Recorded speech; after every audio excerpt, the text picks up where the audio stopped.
When Reggie Williams was a boy, he had to make a choice: follow the Christian faith of his father or his friends on the streets. His decision would set the course for his life. The streets drew me. They were more attractive, and my peers was more attractive, and the crime was more attractive because that's what they were into.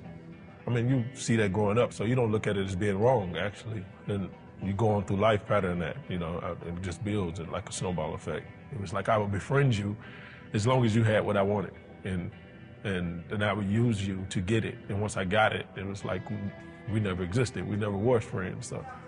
As he grew older, the crimes got bigger and the stakes got higher.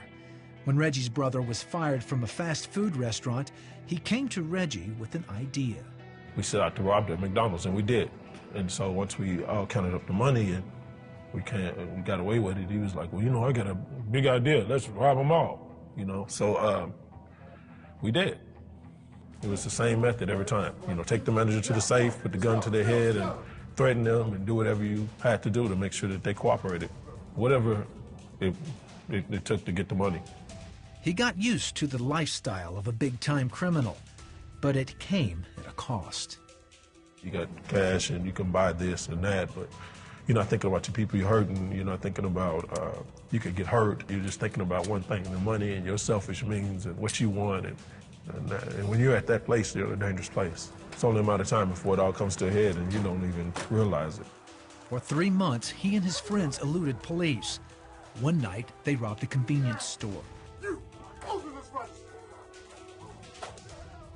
A plainclothes officer had been following them, and Reggie's crime spree came to an end.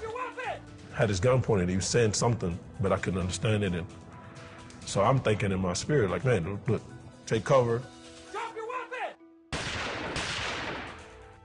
Felt this sharp pain and heard this ringing in my ear. Happened to look back at the window and realized that he had shot me because I could see the bullet hole in it. Tossed my gun. I told my charge partner I'm shot, and so let's, get over it, get out of here. Reggie was arrested and taken to a hospital. As he talked to a nurse, he realized just how much he had wasted his life. I know that, this is serious. I have 6 charges of aggravated robbery, and I'm looking at a lot of time. She said, what happened to you? And that ring through my spirit. Like, it's like as if God was talking to me. What happened to you? From what point did you veer off? I had so much potential. I had so much, a plan, so many plans for you. What happened? Man, I can't believe I'm at this point. He was convicted of 14 counts of aggravated robbery and sentenced to 30 years in prison. In those first days, Reggie remembered the faith his father tried to instill and called out to God. I actually couldn't pray. I was so overwhelmed in my spirit that I couldn't do nothing but cry. But God knew, and God understood, and He heard me, and I felt like, a weight was lifted. That's why I met him, that's where he met me, and we worked on building it back. The whole time I was there, I learned. I soaked up as much as I could, and I used that to get what God showed me that He had in store for me. From that point on, it was like my life was, taking on a different turn. He devoted himself to reading the Bible and prayer, and surrounded himself with people who helped him grow in his new faith. He said, okay, Reggie, I'm going to do a new thing in your life. I'm going to give you new people to look up to, new people to learn from. And everywhere I went, every prison, even after prison, he always placed somebody in my life to give me a positive influence. Reggie served more than 10 years in prison.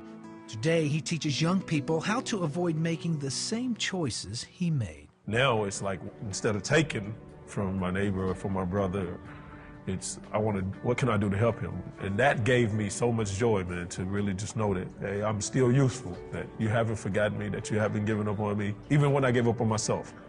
Oh, when I realized how much God loved me, that compelled me to love Him back. It compelled me to love Him back.